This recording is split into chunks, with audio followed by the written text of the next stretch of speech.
Diamond payment કેસમાં મુખ્ય આરોપીની ધરપકડ. વેપારીને ₹1,35,00,000નો ચૂનો ચોપડ્યો. સુરત શહેરના હીરા ઉદ્યોગમાં ફરી એકવાર વિશ્વાસઘાત અને છેતરપિંડીનો બનાવ સામે આવ્યો છે. આ વખતે ડાયમંડ વેપારીનો વિશ્વાસ જીતીને ₹1,92,780નું જંગી પેમેન્ટ ન ચૂકવનાર મુખ્ય આરોપી જીમિત સવાણીની ઇકોસેલ આર્થિક ગુના નિવારણ શાખા દ્વારા ધરપકડ કરવામાં આવી છે.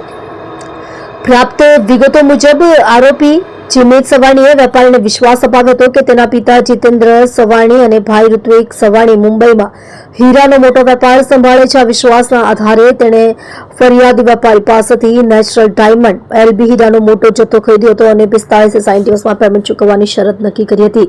કરોડોના હીરાની ખરીદી બાદ માત્ર આંશિક ચૂકવણી. તપાસમાં સામે આવેલી વિગતો અનુસાર આરોપી જીમિત સવાણીએ વેપારી પાસેથી 30 એપ્રિલથી 26 સપ્ટેમ્બરની વચ્ચે કુલ ₹1,35,72,580ની કિંમતના હીરાની ખરીદી કરી હતી. જોકે આટલો મોટો માલ લીધા બાદ તેણે માત્ર ₹34,79,800નું જ આંશિક પેમેન્ટ ચૂકવ્યું હતું અને બાકીના ₹1 કરોડથી વધુ રકમ લાંબા સમય સુધી ચૂકવવામાં આનાકાની કરી હતી. જ્યારે વેપારી દ્વારા બાકી પેમેન્ટ માટે સતત દબાણ કરવામાં આવ્યું ત્યારે જીમિત, તેના પિતા જીતેન્દ્ર અને ભાઈ ઋત્વિક માત્ર અલગ અલગ વાયદાઓ આપીને સમય પસાર કરતા રહ્યા. અંતે ત્રણેય આરોપીઓએ ફરિયાદી વેપારીના મોબાઈલ નંબર બ્લેકલિસ્ટમાં નાખી દીધા હતા, જેના કારણે વેપારી સંપર્ક વિહોણા બન્યા હતા.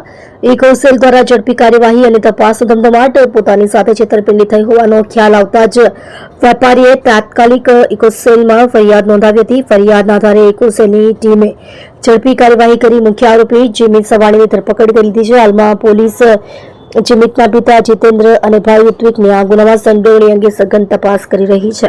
આ ઉપરાંત આ છેતરપિંડી પાછળ કોઈ મોટું નેટવર્ક સક્રિય છે કે કેમ તે દિશામાં પણ તપાસ ચક્રો ગતિમાન કરવામાં આવ્યા છે. હીરા ઉદ્યોગમાં વધતા જતા આ પ્રકારના વિશ્વાસઘાતથી વેપારીઓમાં સલામતી અંગે ચિંતા પ્રસરી છે.